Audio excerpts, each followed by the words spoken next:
Hello बच्चों, welcome to YouTube channel of mastermind classes.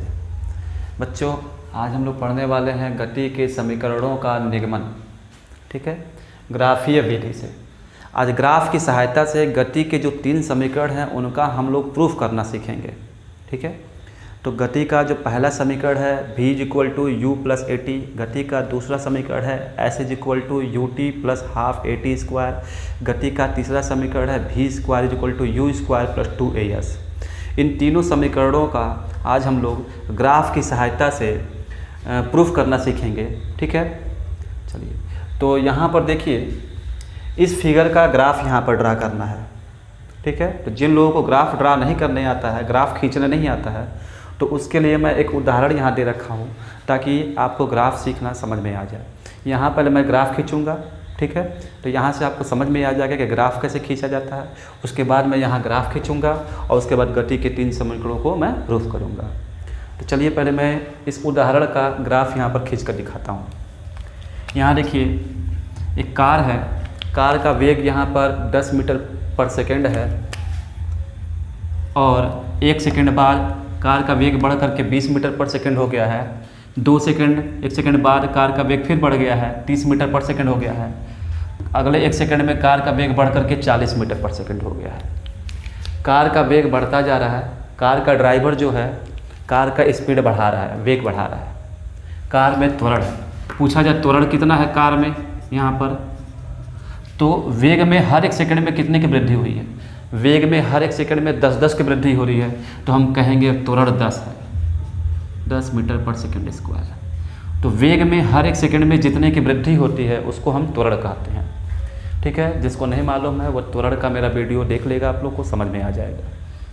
यहाँ देखिए, टाइमिंग 0 सेकंड पे 10 मीटर/सेकेंड। पहले से कार चल रही थी, टाइम काउंट करना मैंने स्टार्ट किया।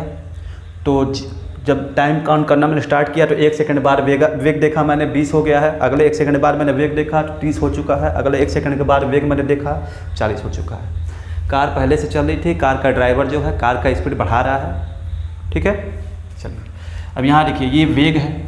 वेग को हम y अक्ष पर लेंगे और समय को x अक्ष पर लेंगे, समय को x अक्ष पर लेंगे,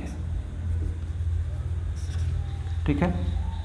समय को हमेशा x अक्ष पर लिया जाता है, समय को कभी y अक्ष पर नहीं लिया जाता है। इस बात को आप लोग याद रखेंगे। देखिए इधर, तो 0 सेकेंड, ये 0 सेकेंड हो गया, 1 सेकेंड, 2 सेकेंड और ये 3 सेकेंड, ठीक। कार का स्पीड जैसे जैसे बढ़ रहा है, पहले सेकंड में देखिए कार कम दूरी चली है, अगले 1 सेकंड में कार थोड़ा और ज़्यादा दूरी चल रही है, अगले 1 सेकंड में कार और ज़्यादा दूरी चल रही है। दूरी बढ़ रहा है क्योंकि वेग बढ़ रहा है, ठीक है।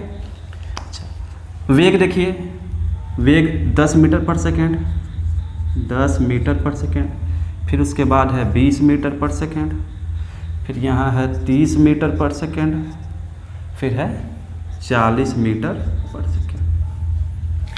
चलिए, ग्राफ देखिए कैसे खींचा जाता है। यहाँ देखिए, 3 सेकेंड पे 40 मीटर/सेकेंड है, 3 सेकेंड पर 40 मीटर/सेकेंड है। इसको आगे बढ़ाएंगे, इसको ऊपर बढ़ाएंगे, यहाँ एक बिंदु मिल गया। तो 3 सेकेंड पर जो वेग है 40 है, 3 सेकेंड पर 40 है। 2 सेकेंड पर वेग 30 है, 2 सेकेंड पर जो वेग है वो 30 है।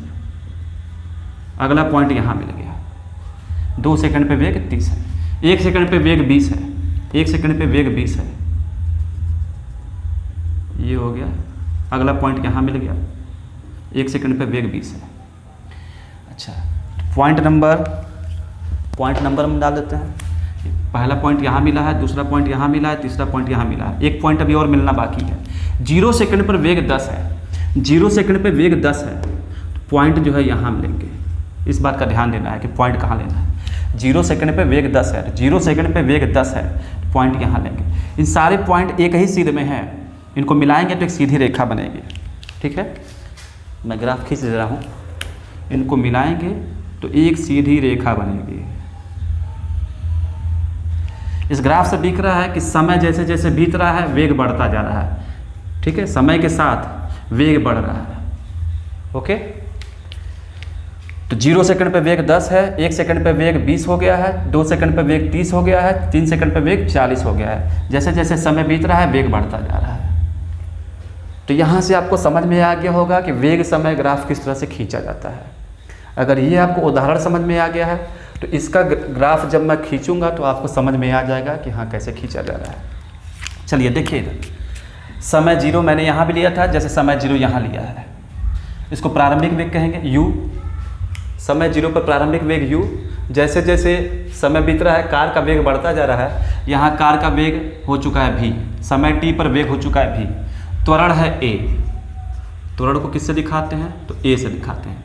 त्वरण क्या होता है? तो वेग में हर 1 सेकंड में जितने की वृद्धि होती है उसको त्वरण कहते हैं। वेग में हर 1 सेकंड में होने वाली वृद्धि को त्वरण कहते हैं। तो कार पहले से चल रही थी, पहले से गतिशील थी, कार का वेग था स्मॉल u। जब समय मैंने काउंट करना स्टार्ट किया, वहाँ से समय 0, उसके बाद 1 सेकंड, 2 सेकंड, t सेकंड, यहाँ पर जो भी है t सेकंड। चलिए देखिए, समय को लेना है x अक्ष पर, और पहले भी मैंने समय को x अक्ष पर लिया था। वेग को लेना है y अक्ष पर, वेग को लेना है y अक्ष पर। ओके, देखिए इधर समय को हमेशा x अक्ष पर लेते हैं। यहाँ समय 0 है, समय 0, समय t है, यहाँ पर मान लीजिए समय है t, समय t है, t समय पर वेग v है। अच्छा 1 मिनट, देखिए वेग को दिखा देते हैं पहले y अक्ष पे। वेग है u, पहले से वेग है। समय 0 पर वेग 0 नहीं है, पहले से वेग है, उसमें वेग है u, तो वेग है यहाँ पर u, ठीक। अच्छा यहाँ पर v है, वेग बढ़ गया है, पहले u था, वेग और बढ़ गया है, v हो गया है बाद में v। तो t समय पर वेग v है, t समय पर जो वेग है वो v है। पहला पॉइंट मिल गया यहाँ पर, ठीक है। जैसे मैंने यहाँ लिया था 3 सेकंड पे 40 था, तो 3 सेकंड पे 40 था, इस तरह से बढ़ाया था, पॉइंट मिला था। वैसे t सेकंड पे यहाँ पर v है, तो t सेकंड पे v है, t को आगे बढ़ाएंगे ऐसे, यहाँ पहला पॉइंट मिल गया। चलिए ये तो पॉइंट नंबर 1 हो गया। सेकंड पॉइंट कहाँ मिलेगा?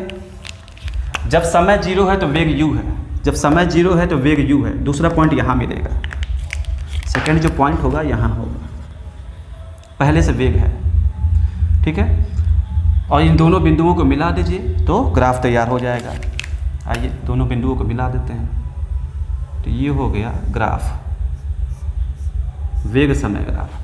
जैसे इस ग्राफ से दिख रहा है कि जैसे जैसे समय बीत रहा है वेग बढ़ता जा रहा है, वेग बढ़ता जा रहा है, बढ़ता जा रहा है, ठीक है। समय के साथ वेग में बढ़ोतरी हो रही है। ऐसा ही ग्राफ इधर भी आपको मिला है, ठीक है। जैसे यहाँ समय 0 था, समय 0 था, यहाँ वेग u था, वेग 10 था। समय 0 है, 0 है, वेग u है, वेग 10 है, ठीक है।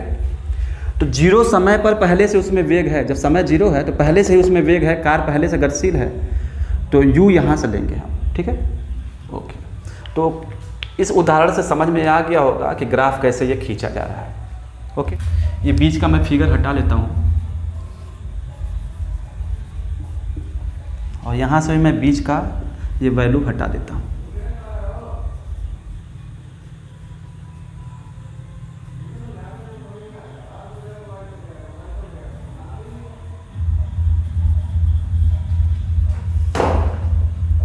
ऐसा ही ग्राफ इधर है, एकदम आपको दिख रहा होगा। अच्छा, अब यहाँ पर आपको एक चीज़ समझना है। देखिए, पूछोगा ये लंबाई कितना है, तो ये लंबाई है 10 है। अच्छा, ये लंबाई कितना है? 40 है, 40, ठीक। ठीक ऐसे ही इधर देखिए, ये लंबाई कितना है पूछूं मैं आपसे, तो ये लंबाई है u। ये लंबाई कितना है, तो ये लंबाई v है, यहाँ से यहाँ तक का लंबाई v है। ओके, वहाँ से आप तुलना करके समझ सकते हैं। अच्छा, ये लंबाई कितना होगा? अच्छा, मैं आपसे पूछूं ये लंबाई कितना होगा, इन दोनों के बीच का लंबाई, तो 40 में से 10 घटाएंगे 30 आएगा, ये लंबाई 30 होगा। तो ये अगर लंबाई निकालना चाह रहे हैं तो 40 में से 10 को क्या करेंगे, घटाओगे, 40 माइनस 10, 30 निकलेगा। ठीक वैसे ही मैं यहाँ पूछूं कि इन दोनों के बीच का लंबाई कितना होगा, v और u के बीच का, तो v माइनस यू होगा, v माइनस यू। ठीक। अच्छा, अब यहाँ पर एक चीज़ आपको जानना है, इसके समांतर यहाँ मैंने एक रेखा खींचा, यहाँ पर कट हुआ, ये लंबाई कितना होगा, यहाँ से यहाँ तक का लंबाई है, ये लंबाई, तो ये लंबाई इसी के बराबर होगा, 40 माइनस 10 यानी 30 होगा। ये 30 है तो ये भी 30 होगा, 40 माइनस 10 होगा 30 होगा। ठीक ऐसे ही यहाँ भी देखिए, इसके समांतर मैं एक रेखा खींच रहा हूँ, ये v माइनस यू है तो ये भी तो v माइनस यू होगा, v माइनस यू। अच्छा, यहाँ से यहाँ तक का लंबाई क्या है, t है। जब ये t है तो ये लंबाई भी t होगा, ये जो लंबाई होगा ये भी t होगा। ओके। अब इस ग्राफ का यूज होगा गति के तीनों समीकरणों को प्रूफ करने में। मैं इस उदाहरण को मिटा देता हूँ, ठीक है, अब उसकी कोई ज़रूरत नहीं है।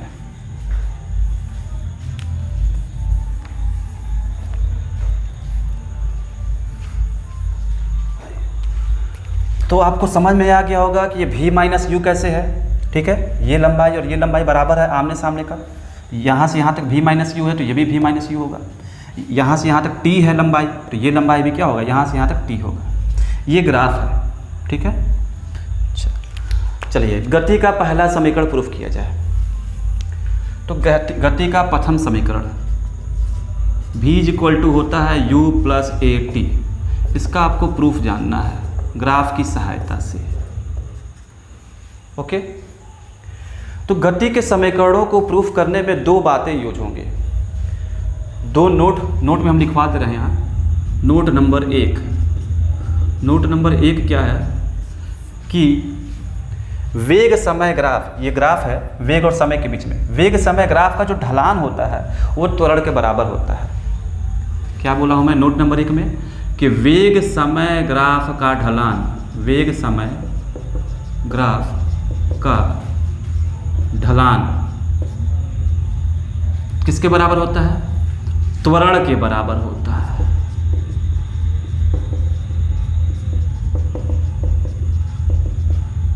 ठीक है, यानी जो ग्राफ का ढलान होगा, वेग समय ग्राफ का जो ढलान होगा त्वरण के बराबर होगा। त्वरण को किससे दिखाते हो, ए से। ये किसके बराबर होगा, तो वेग समय ग्राफ का ढलान, वेग समय ग्राफ का ढलान। ठीक है, इसको मैं अभी आगे इस वीडियो में प्रूफ करके दिखाऊंगा। फिलहाल मैं इसका यूज करके पहले गति का जो समीकरण प्रूफ करना है उसको मैं प्रूफ कर देता हूँ, बाद में मैं इसको भी प्रूफ करके इसी वीडियो में दिखाऊंगा। ओके। वेग समय ग्राफ का ढलान किसके बराबर होता है, तो tan थीटा के बराबर होता है। अब ये tan थीटा क्या होता है, तो ये क्लास 10th के मैथ में है, क्लास 10th के मैथ में है कि ढलान जो होता है, प्रवणता, ढलान को प्रवणता भी कहते हैं, tan थीटा के बराबर होता है, क्लास 10th के मैथ में है। ठीक है, ओके। नोट नंबर 2 जो यूज होने वाला है गति के समीकरणों को प्रूफ करने में, दो बातें यूज होंगी गति के समीकरणों को प्रूफ करने में। आइए नोट नंबर 2 देख लीजिए। नोट नंबर 2, वेग समय ग्राफ द्वारा x अक्ष पर घिरा क्षेत्रफल, ग्राफ का जो क्षेत्रफल है वो विस्थापन के बराबर होता है। नोट नंबर 2 क्या है कि वेग समय ग्राफ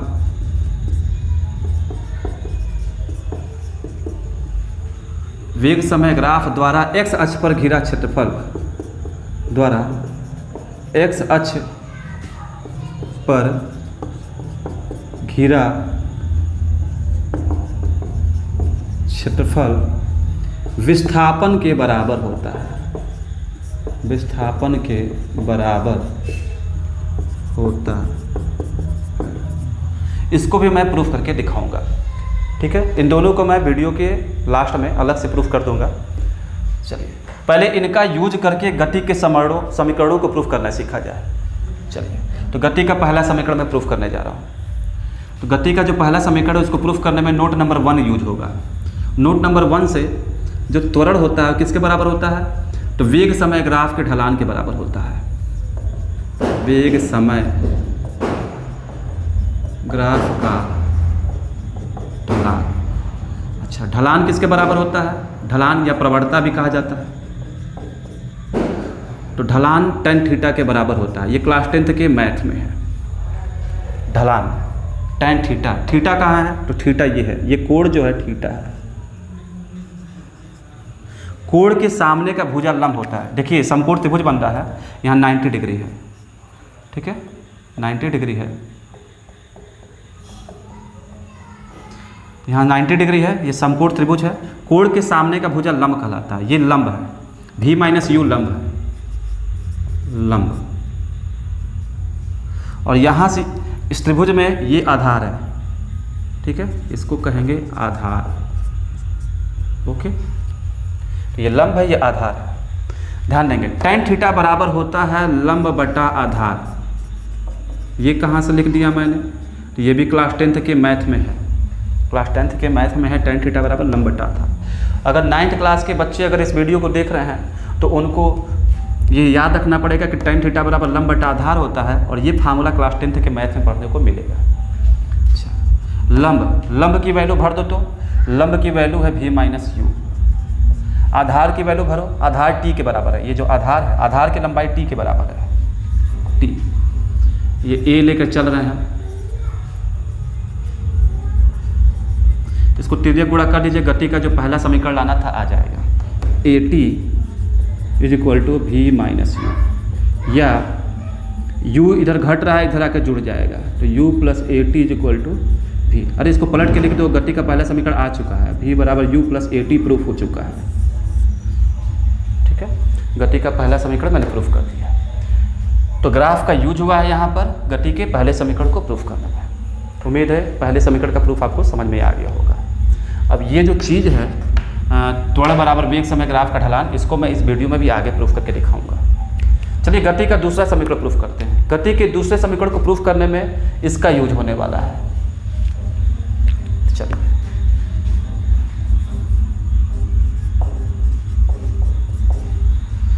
गति का द्वितीय समीकरण, जगह की दिक्कत है थोड़ी, तो चलिए यहाँ मैं प्रूफ करता हूँ। इसको मैं यहाँ प्रूफ कर देता हूँ। S is equal to u t plus half a t square, ये गति का द्वितीय समीकरण है, इसको सिद्ध करना है। तो चलिए देखिए इधर इसका प्रूफ, यहाँ लाइन खींच देता हूँ ताकि आप कंफ्यूजन ना हो। चलिए देखिए, विस्थापन किसके बराबर है? क्षेत्रफल के बराबर है। वेग समय ग्राफ द्वारा एक्स अक्ष पर घिरा क्षेत्रफल विस्थापन के बराबर होता है। विस्थापन को किससे दिखाते हो? एस से। यहाँ से यहाँ तक का लंबाई विस्थापन है, तो ये जो विस्थापन है वो इस क्षेत्रफल के बराबर है वेग समय ग्राफ द्वारा। तो विस्थापन जो एस है वो बराबर है किसके द्वारा? वेग समय ग्राफ द्वारा एक्स अक्ष पर घिरा क्षेत्रफल, ठीक है। विस्थापन बराबर वेग समय ग्राफ द्वारा घिरा क्षेत्रफल। कैसा क्षेत्रफल? तो ये जो ग्राफ है, इस ग्राफ द्वारा एक्स अक्ष पर घिरा क्षेत्रफल। अभी समझ में आ जाएगा मैं क्या कह रहा हूँ। ये जो ग्राफ है, ग्राफ, इस ग्राफ द्वारा जो एक्स अक्ष पर घिरा क्षेत्रफल है, ग्राफ द्वारा एक्स अक्ष पर घिरा क्षेत्रफल, ये क्षेत्रफल को मैं रेड कलर से रंग देता हूँ ताकि आपको समझ में आए कि क्षेत्रफल की बात हो रही है, ठीक है। इस क्षेत्रफल की बात हो रही है, रेड कलर से मैं इसको रंग दे रहा हूँ।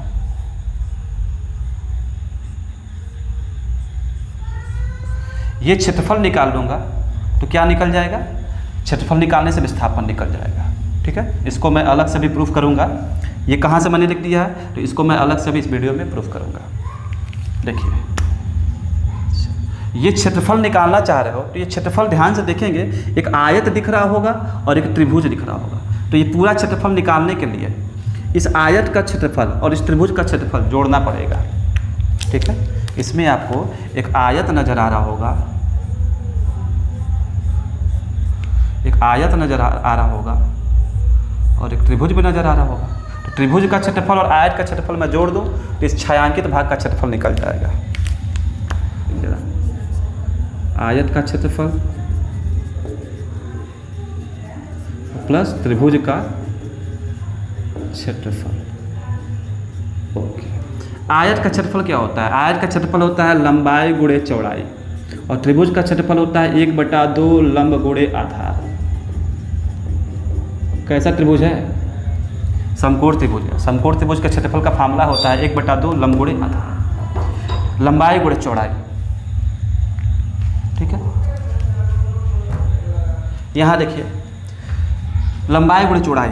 आयत का जो लंबाई है, इस आयत का लंबाई t है और इस आयत का जो चौड़ाई है u है। ठीक है, तो लंबाई की वैल्यू भरो, चौड़ाई भरो। इस आयत का लंबाई t है और इस आयत का जो चौड़ाई है u है, यानी कि लंबाई भर दिए t और u हो गया u प्लस 1/2।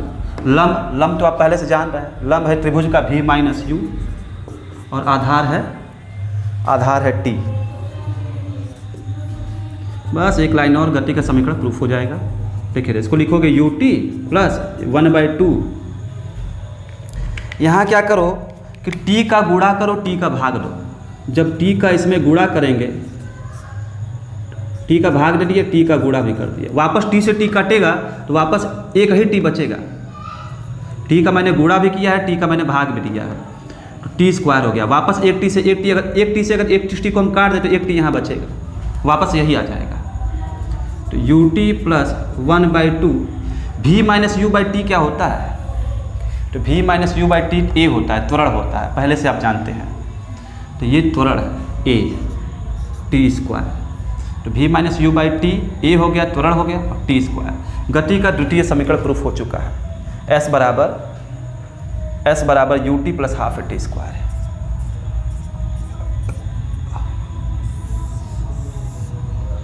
ठीक, चलिए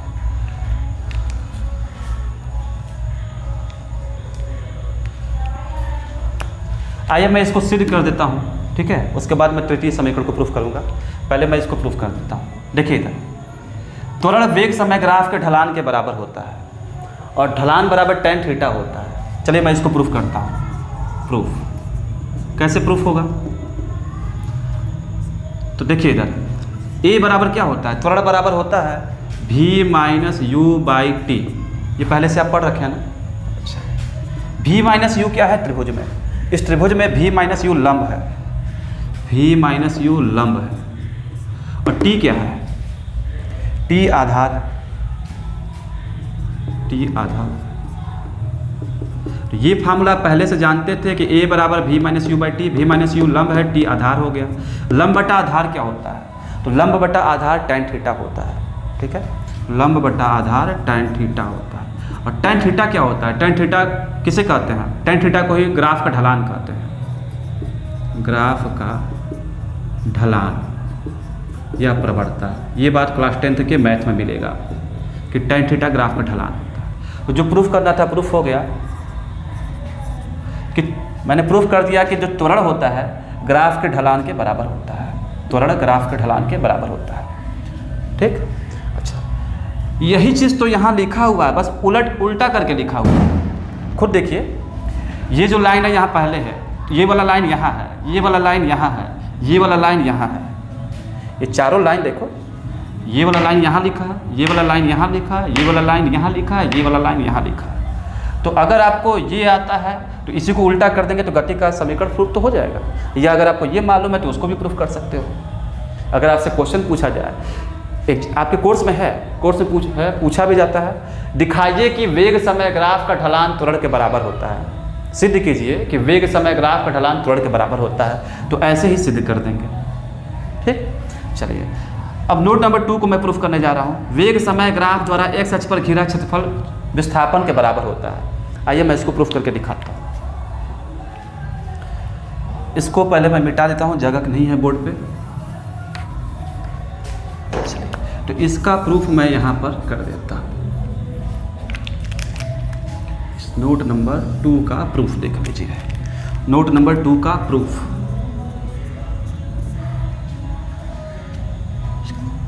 सिद्ध करना है कि विस्थापन बराबर होता है क्षेत्रफल के। विस्थापन जो है इस क्षेत्रफल के बराबर होगा, इस बात को सिद्ध करना है। तो आइए सिद्ध कर देते हैं। आपने गति का दूसरा समीकरण पढ़ चुके हो, s बराबर ut प्लस हाफ at² पढ़े हो? पढ़ा है आपने? बिल्कुल पढ़ा है। चलिए यहाँ देखिए, u इंटू टी 1/2। ए बराबर क्या होता है? ए बराबर होता है v minus you by T into T square. u into T, u into T, u जो है आयत का चौड़ाई है और t इस आयत का लंबाई है। चौड़ाई गुणे लंबाई, u इंटू टी, चौड़ाई गुणे लंबाई, चौड़ाई गुणे लंबाई, चौड़ाई गुणे लंबाई लिखो, चाहे लंबाई गुणे चौड़ाई कर दो, कोई दिक्कत नहीं। 1/2, टी से टी कट जाएगा, v माइनस यू बचेगा, v माइनस यू, और एक टी से टी कट गया, लंबाई गुणे चौड़ाई और प्लस 1/2। v माइनस यू क्या है? तो v माइनस यू लंब है, तो ये हो गया लंब। t क्या है? t जो है आधार है, t आधार हो गया। लंबाई गुणे चौड़ाई आयत का क्षेत्रफल होता है, आयत का क्षेत्रफल। 1/2 लंब गुणे आधार त्रिभुज का क्षेत्रफल होता है।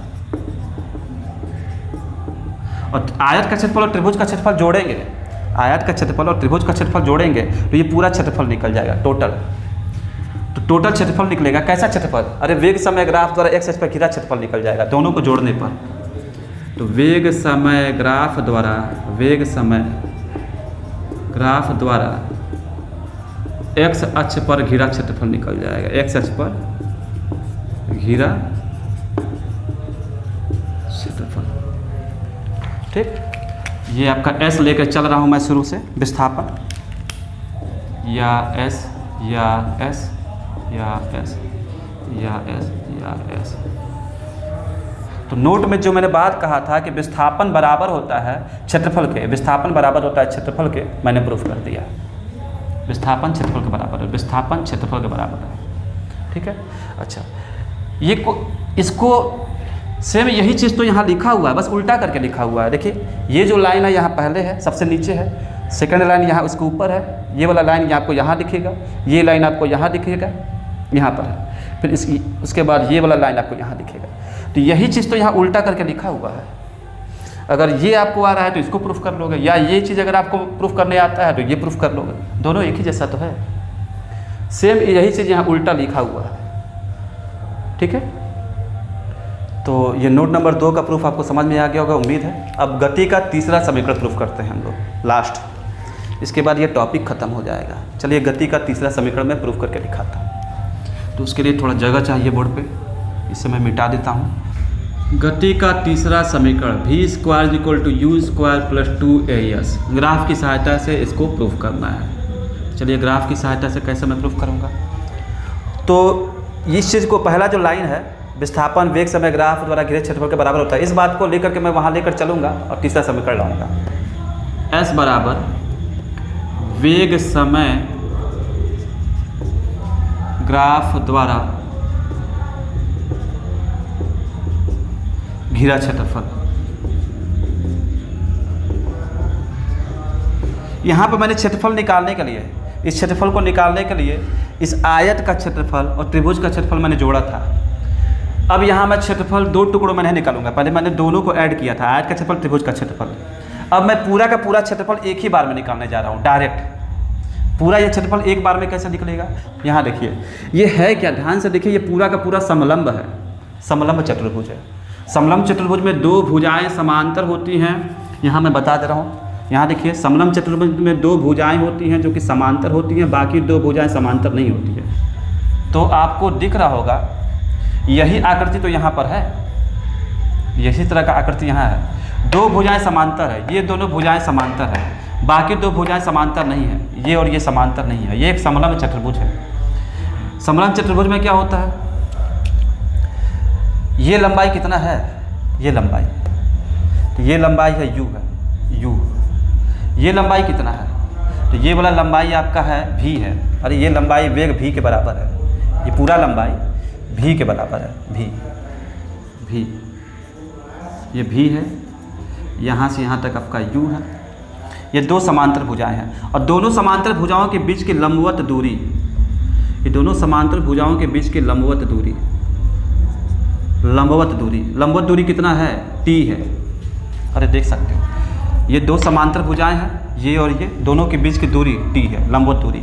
तो समांतर भुजाओं समलंब चतुर्भुज के क्षेत्रफल का फार्मूला आप लोगों ने पढ़ रखा होगा। समलंब चतुर्भुज का क्षेत्रफल होता है 1/2 गुणे समांतर भुजाओं का योग, समांतर भुजाओं का योग अगुणे समांतर भुजाओं के बीच की जो लंबवत दूरी होती है उसको भरना होता है।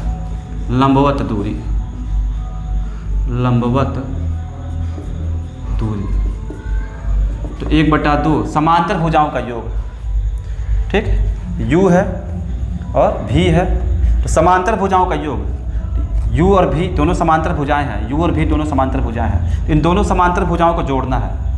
तो u और v को जोड़िए, u + v, और उनके बीच की लंबवत दूरी लेनी है। इन दोनों समांतर भुजाओं के बीच की लंबवत दूरी रहती है, दोनों समांतर भुजाओं के बीच की लंबवत दूरी t है, t ले लीजिए, t हो गया 1/2 v प्लस, इसको लिखो v + u। अच्छा, t बराबर क्या भरेंगे? देखिए ये जो फार्मूला आप लोगों ने पढ़ रखा है, यहाँ से त्वरण का ये फार्मूला आप लोगों ने पहले से पढ़ रखा है, a बराबर v - u/t होता है। तो यहाँ से t बराबर क्या होगा? इस फार्मूले से t को यहाँ लाओ, a को नीचे करो, t बराबर क्या भरोगे वहाँ पर? इस फार्मूले से t बराबर वहाँ क्या भरोगे? तो t को यहाँ लाओ, a को नीचे करो, तो t की जगह भराएगा v - u/a, ठीक है। t को जब यहाँ लाएंगे, a को नीचे करेंगे तो हो जाएगा v - u/a हो जाएगा, v - u/a। इससे फ़ायदा क्या हुआ अभी आपको समझ में आ जाएगा। ये s है, बस 1-2 लाइन और रह गया है, गति का तृतीय समीकरण प्रूफ हो जाएगा। चलिए देखिए इधर 1/2 v + u × v - u, तो ये a² - b² के यहाँ फार्मूला लग जाएगा, तो ये हो जाएगा v² - u² a, और ये है s। तिर्यक गुणा कीजिए, गति का तीसरा समीकरण बस आ गया, एक लाइन और रह गया। 2 और a का s में गुणा हो जाएगा, तो हो जाएगा 2as = v² - u², या u² को इधर लेते हो तो u² + 2as = v²। प्रूफ तो हो गया। अरे v² = u² + 2as, गति का तीसरा समीकरण प्रूफ हो गया। अरे इसी को पहले कर दो, इसको बाद में कर दो, क्या फर्क पड़ता है? v² = u² + 2as, गति का तीसरा समीकरण भी प्रूफ हो गया, ठीक। तो ग्राफ की सहायता से यहाँ पहला समीकरण प्रूफ किया गया, यहाँ दूसरा समीकरण प्रूफ किया गया, यहाँ तीसरा समीकरण प्रूफ किया गया है।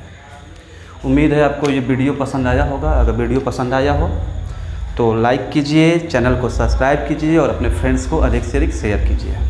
मिलते हैं नेक्स्ट वीडियो में। Thank you.